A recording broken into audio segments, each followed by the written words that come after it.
Já foi inclusive citado aqui hoje, Isaías 53. Quem achou diz amém, irmãos. Fica só com esse texto aberto. Queridos, aqui o profeta Isaías, que é considerado inclusive o profeta messiânico, aproximadamente 700 anos antes de Cristo, ele profetiza sobre este momento das dores, do sofrimento do Cordeiro de Deus, do sofrimento de Jesus Cristo, que inclusive nós celebramos nesta noite a ceia, que é um memorial à morte de Jesus. E no capítulo 53, o profeta Isaías, ele começa dizendo: quem creu em nossa pregação? E a quem foi revelado o braço do Senhor? E aí ele começa a descrever alguns aspectos que eram precisamente, apesar de ter uma abordagem ao sofrimento do servo do Senhor, mas a profecia era precisamente relacionada exatamente ao Messias, a Jesus. E a palavra Messias significa ungido, enviado por Deus para uma missão específica. E a missão de Jesus, apesar dele ter feito muitas coisas aqui, mas a missão precisa dele foi exatamente morrer. Ele veio para morrer por nós. E a Bíblia diz que ele começa a descrever, e nós queremos propor exatamente isso, conectados com Cristo no seu sofrimento. Nós precisamos e aprendemos em relação a Jesus em tudo da sua vida, e principalmente no seu sofrimento. A cada passo do sofrimento de Cristo tem uma aplicação para a nossa vida, aplicação para a vida do cristão. E o apóstolo Paulo, uma certa vez, ele disse assim, que era um privilégio ele poder levar com ele o que restava do sofrimento de Cristo. Ele não reclamava se sofria, porque quando ele estava sofrendo por fazer a obra, ele lembrava que Jesus sofreu muito mais que ele. E aí ele tinha um prazer de dizer assim: eu quero ter este privilégio, se é necessário sofrer, eu quero sofrer, exatamente por causa de Cristo e por causa do seu evangelho. Por isso há uma aplicação muito direta entre o sofrimento de Cristo e também os desafios que nós enfrentamos diariamente, constantemente. O apóstolo Paulo diz que esse sofrimento é exatamente um privilégio. E quando nós olhamos em relação à missão de Jesus aqui, algumas coisas foram cruciais no sofrimento de Jesus, apesar de nós não entrarmos profundamente nessas questões, que foi exatamente ele ter que lidar constantemente em dizer não ao uso dos seus atributos divinos. Em alguns momentos ele poderia usar os atributos de Deus e ele se negou a si mesmo por causa da missão que ele tinha, que era morrer no Calvário. Você sabe o que alguém que tem todo o poder nas suas mãos e diz assim: eu não vou usar esse poder, porque a minha missão é morrer no Calvário, morrer na cruz, para quebrar todas os agrilhões de Satanás e garantir salvação àquele que crê em Jesus, o nosso Senhor. Quem diz amém, meus irmãos? Então isso é importante, ele teve que lidar com isso.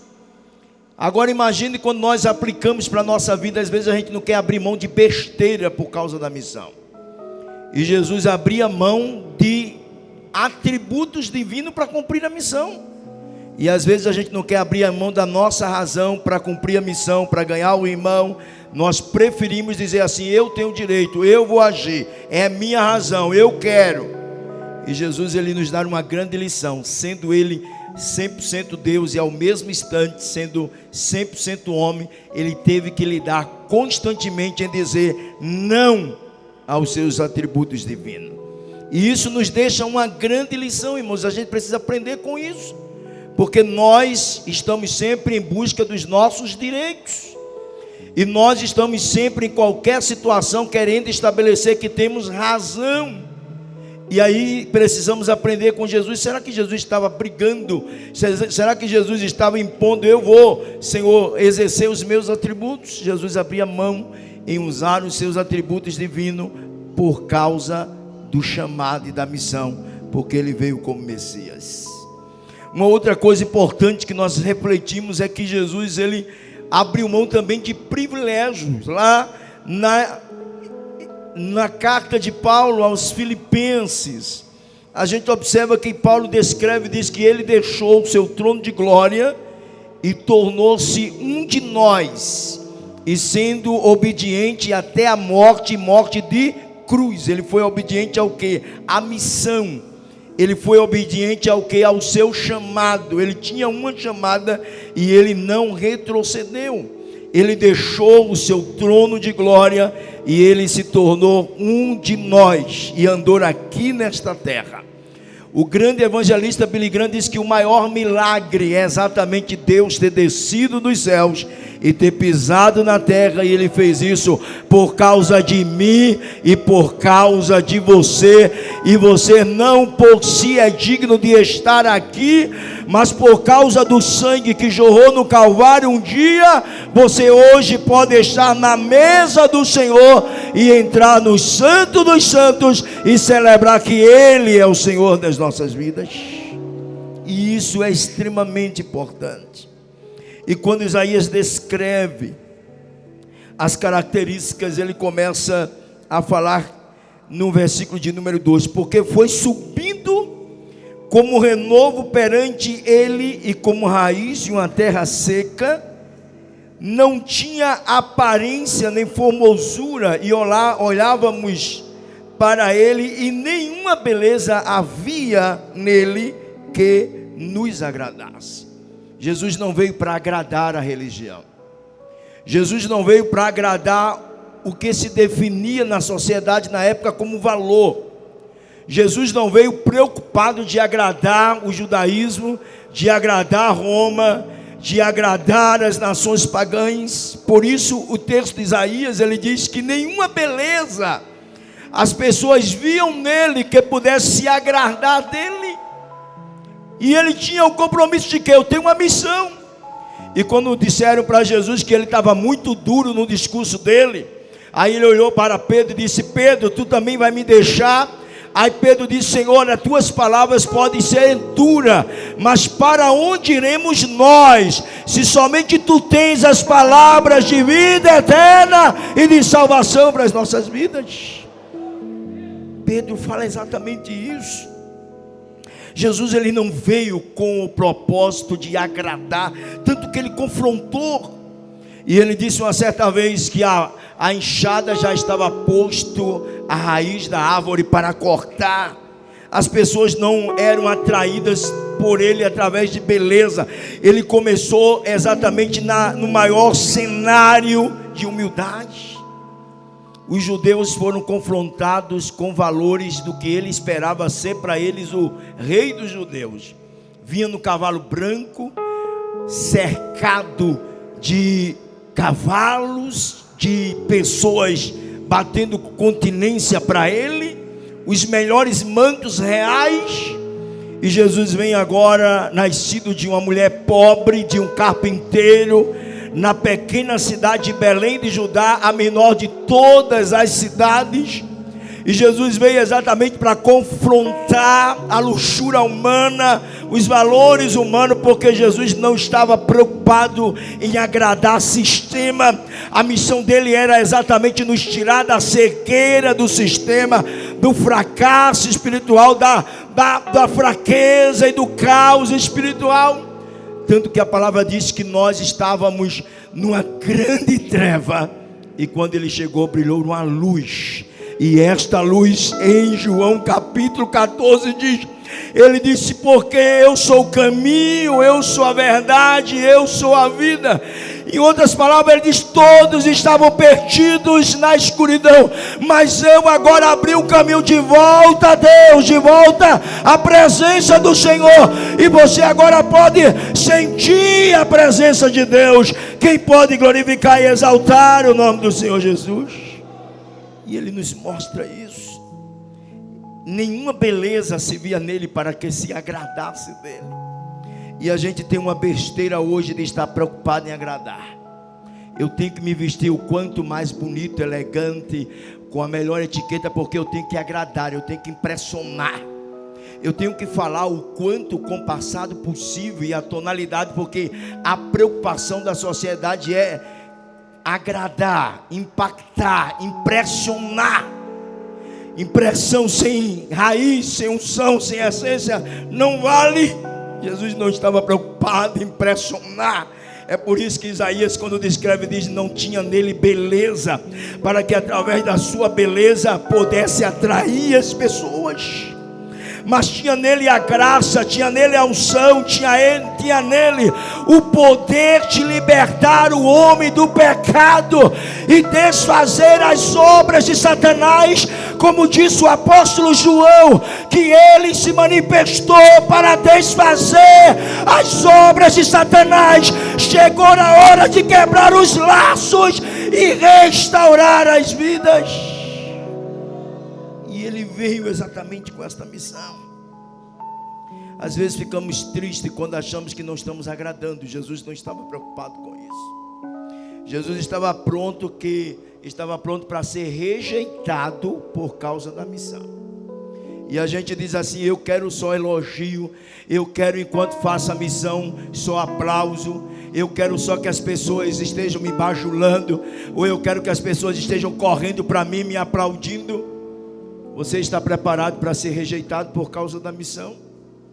Você está preparado para ser ignorado por causa da missão?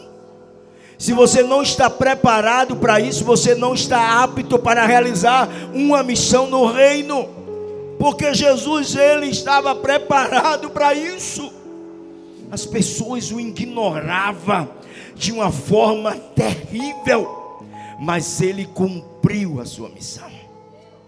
E aí a palavra diz que ele começa ainda, continua descrevendo, e ele diz: era o que? Desprezado. Por causa de quê? Da missão. Você acha que enquanto faz a missão, a obra de Deus, você será absolutamente aceito por todos?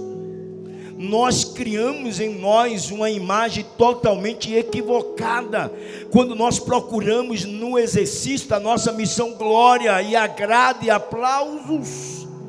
Jesus, que cumpriu a maior de todas as missões, ele foi desprezado. E você quer ser melhor do que Jesus, né? Você quer ser melhor do que Jesus, Maria? Você quer deixar a obra porque está sendo desprezada? Você quer deixar a igreja porque você achou que alguém olhou para você com um olhar atravessado? Você quer sair do lugar porque se acha desprezado? Você quer ser melhor do que Jesus? Quem entende a chamada vai estar preparado para pagar o preço, mas não vai lhe faltar a graça, a misericórdia, a presença do Senhor dos Exércitos. Quem pode levantar a mão e dar glória para o Senhor Jesus? Agora toca no teu irmão, diga para ele: você está preparado para a chamada? Diga mais forte para ele: você está preparado para cumprir a missão? Olha para teu irmão e pergunta para ele: você está preparado para cumprir a chamada? O Espírito de Deus estará aqui presente neste lugar. E se tem alguém dizendo assim: eu preciso de ajuda para cumprir esta missão, deixa eu profetizar aqui nesta noite. Ainda nesta ceia hoje, Deus vai mandar reforço, e você vai sair daqui hoje fortalecido para cumprir esta missão. Ele era desprezado. Tem pessoas que ele ignora, e as pessoas ignoravam Jesus. Mas ele desistiu porque era ignorado? Ele desistiu porque era ignorado? Ele desistiu porque era desprezado? Ele desistiu porque era rejeitado? Não, porque ele tinha um foco maior, a missão. E a missão que trazemos como Jesus trouxe na chamada dele como Messias, tinha que estar preparado para pagar o preço do desprezo, da indiferença, da ignorância e da rejeição. E aí a gente começa a continuar para ir lá na frente nos versículos para concluir esta mensagem. Ele diz: rejeitado entre os homens, homem de dores. A missão de Jesus era marcada com muito sofrimento. Às vezes a gente quer um evangelho de descanso, né? O evangelho ele alivia, mas o evangelho traz para nós também uma vida que deve estar preparada para aflições.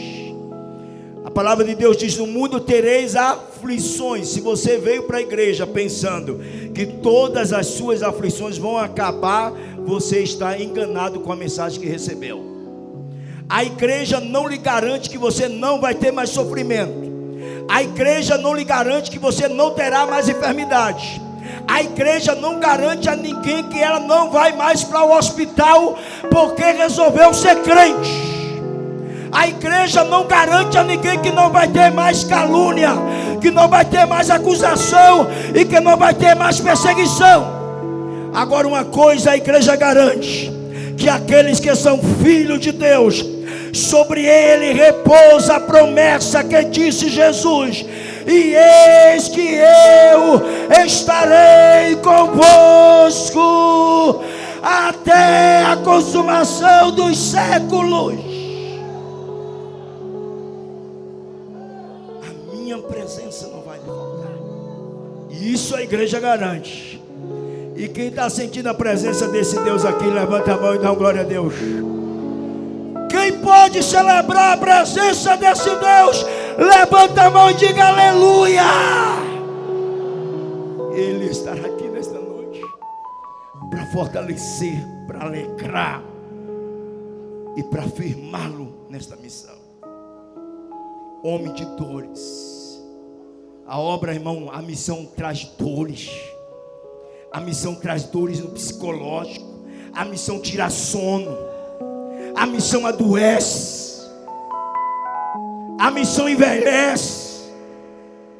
A missão às vezes traz até de forma precoce diabetes, infarto. Tudo isso a palavra de Deus diz que Jesus era conhecido como homem de dores. Mas na missão também tem milagre. Na missão também tem a revelação e a manifestação da presença gloriosa de Deus. E é por isso que nesta noite o Senhor te fortalecerá e diz para você ainda que a sua missão seja difícil, mas vá até o final, porque Deus vai te ajudar aqui nesta noite. Ela será importante. Homem de dores. Evangelho que não traz cruz, não muda ninguém. Evangelho que não fala de via dolorosa, cruz que precisa tomar para seguir a Jesus, não transforma. É por isso que o número de crentes aumenta e também aumenta o número de homicídio.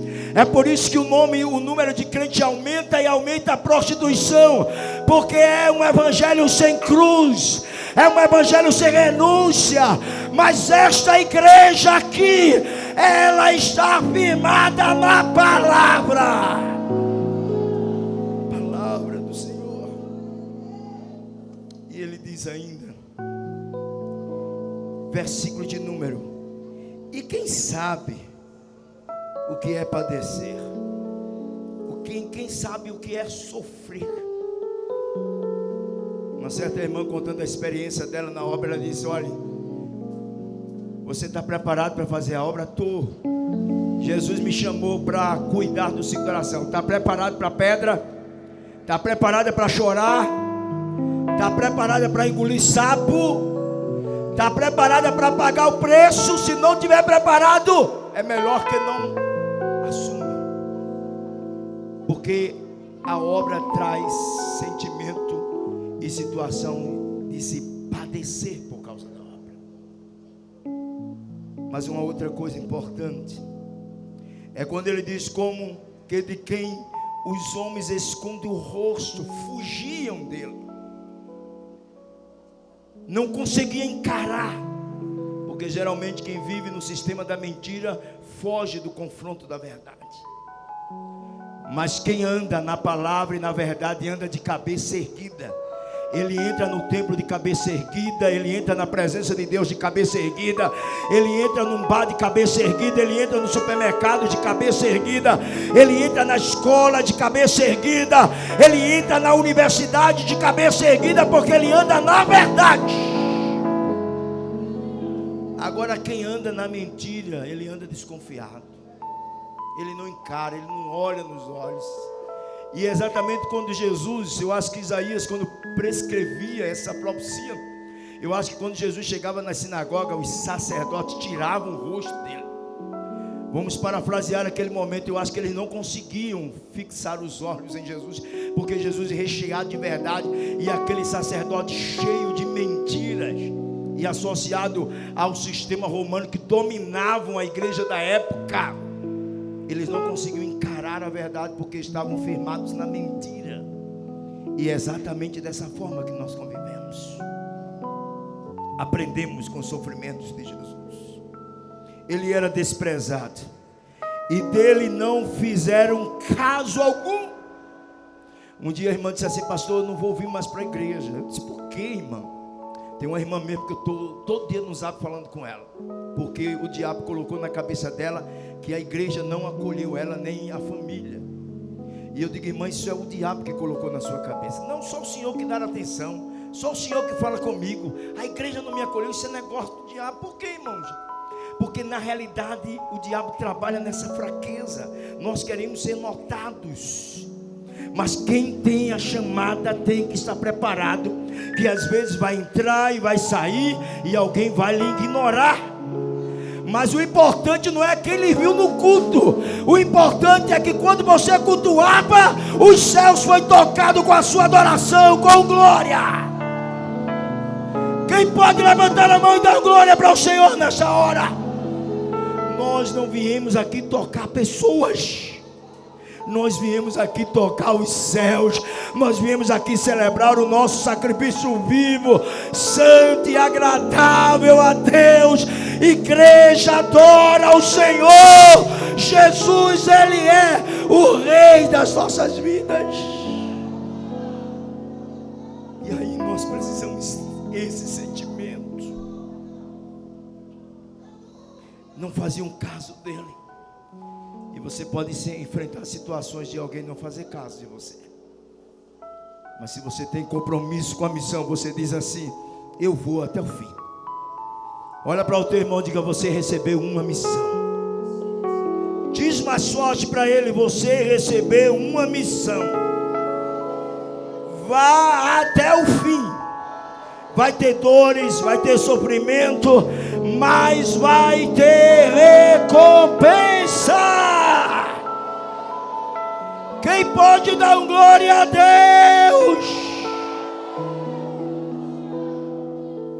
Certamente Ele tomou sobre si todas as nossas enfermidades,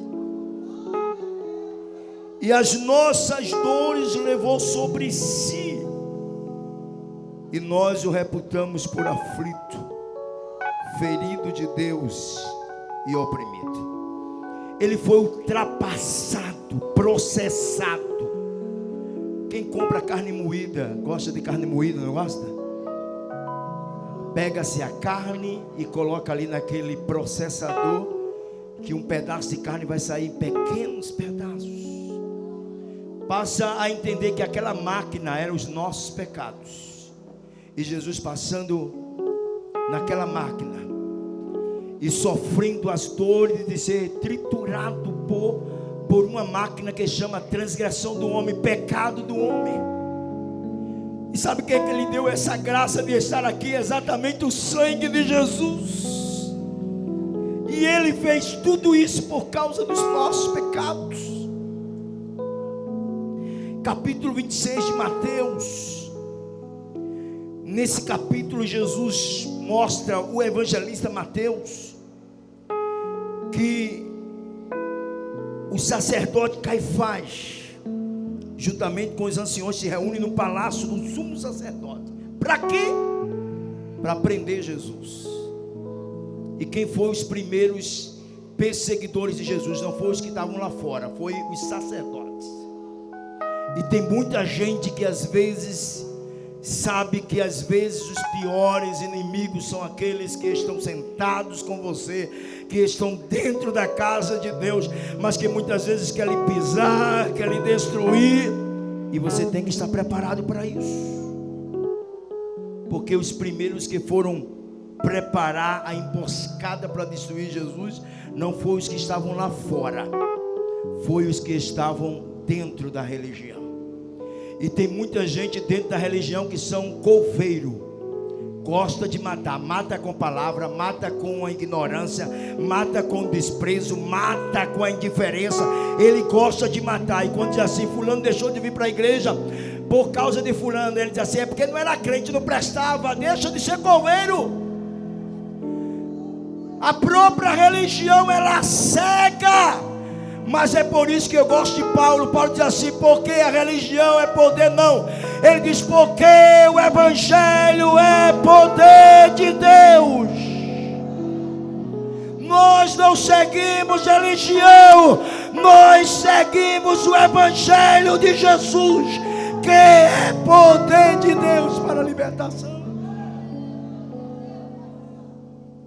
Caifás, sacerdotes viviam na mão do Império Romano. Eles eram mantidos pelo Império Romano, e isso lhe tirava o direito de confrontar as arbitrariedades do governo. E aí o que é que ele fazia?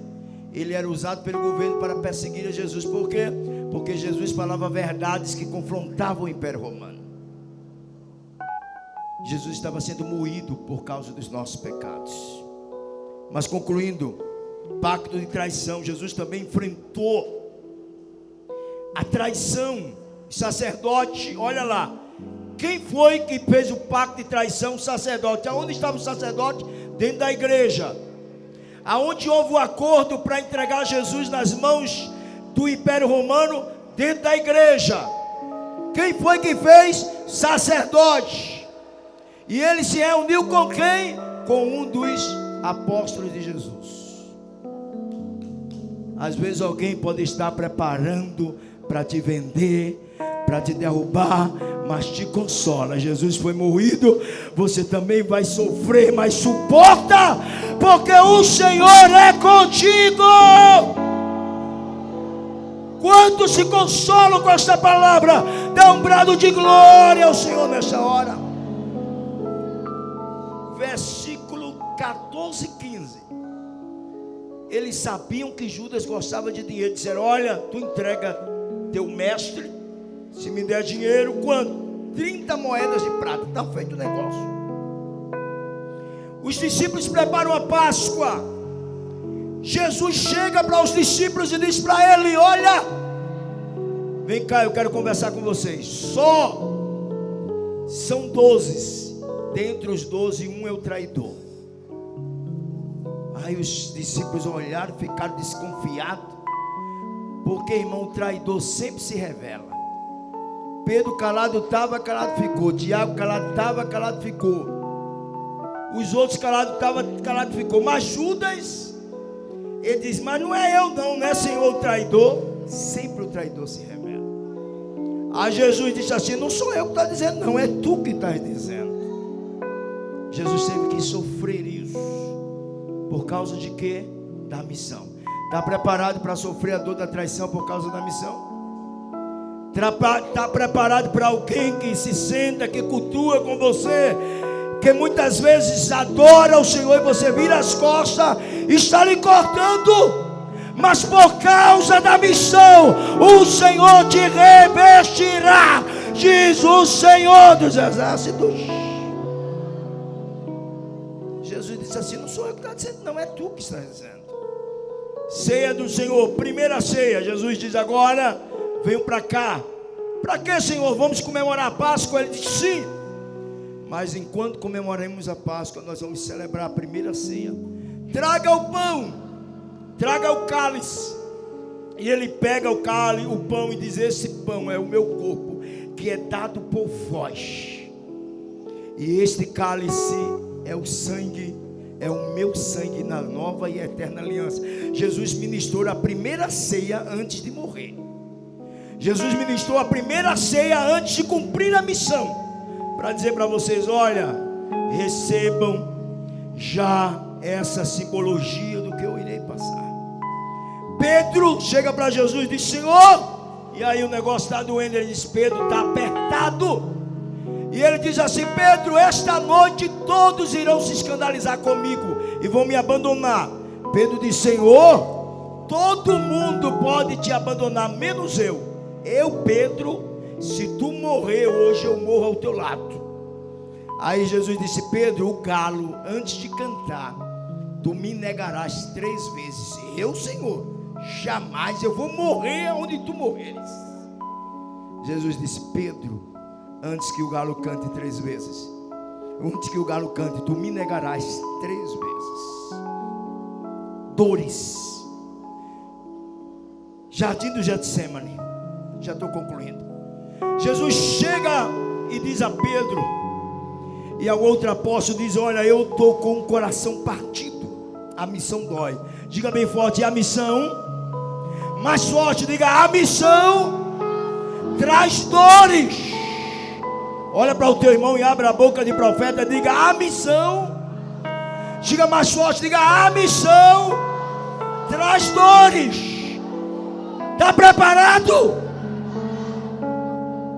Jesus sobe para o jardim do Getsemane. E quando ele sobe para o jardim do Getsemane, diz a Bíblia que ele diz a Pedro e aos 2 filhos de Zebedeu. Ele diz: Pedro, eu vou subir lá e vou orar. E ele diz assim: agora faz o seguinte, Pedro, ora comigo e vigia comigo esta noite, porque a dor, o momento é chegado e a hora cruciante é muito difícil.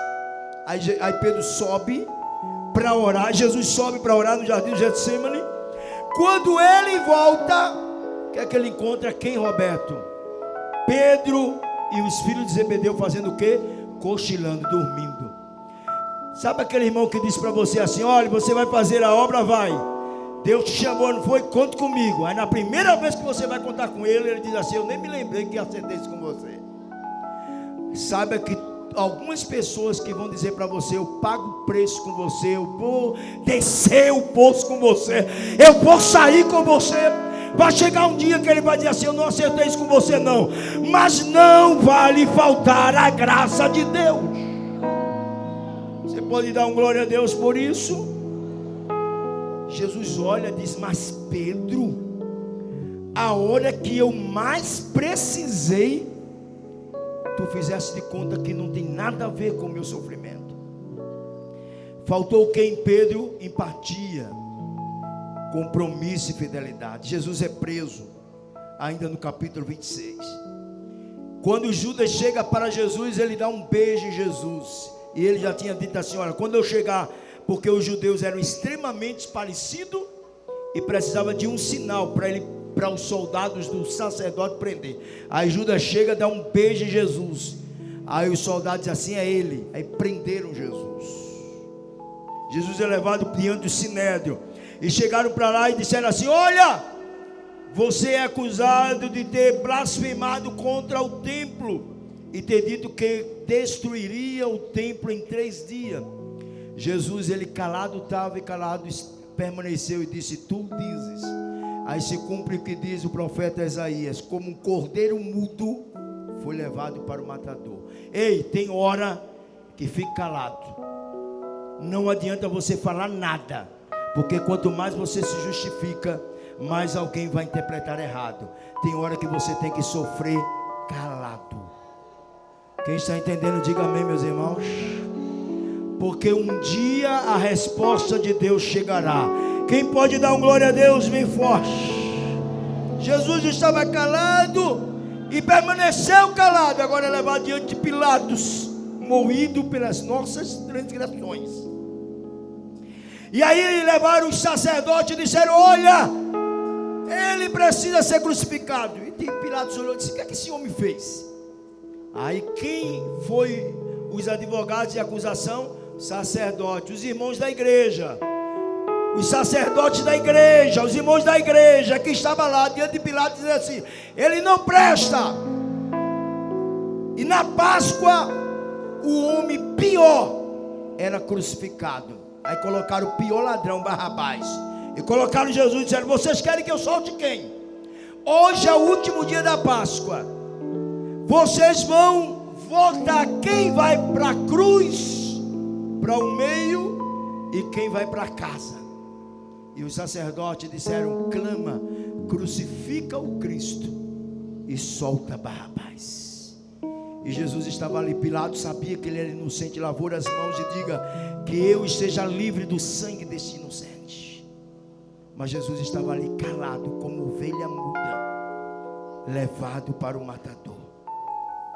Levou a cruz, foi chicoteado até o monte do Gólgota, foi erguido na cruz do meio, cravaram-lhe uma coroa para zombar, e disseram assim: olha aí o rei dos judeus, fracassado e crucificado.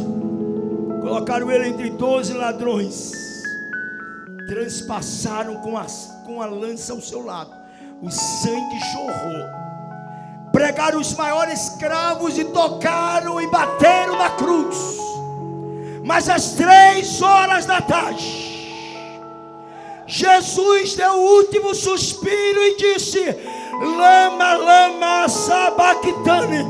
Deus meu, por que me desamparaste? Naquela hora houve trevas sobre toda a terra. Os sepulcros se abriram, os mortos ressuscitaram. Houve terremoto, houve dores. E Jesus foi levado para o sepulcro.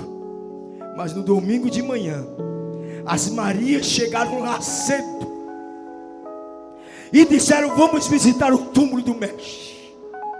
História de crente, irmãos, ele vai com sofrimento, mas ele sempre termina com vitória.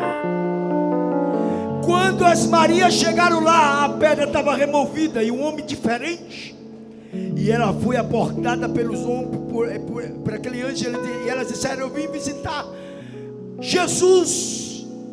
E eles disseram: por que vocês estão procurando dentre os mortos aquele que está vivo? Ele não está mais aqui, ele ressuscitou. Você não entendeu? Ele não está mais aqui, ele ressuscitou. Alguém pensa que você vai ficar morto de cabeça para baixo? Está enganado. Deus está te levantando nesse sofrimento para te dar vitória. Fica de pé nesta hora. Assim como Jesus terminou com vitória, o Senhor te diz nesta noite: você vai terminar com vitória. Levanta a mão para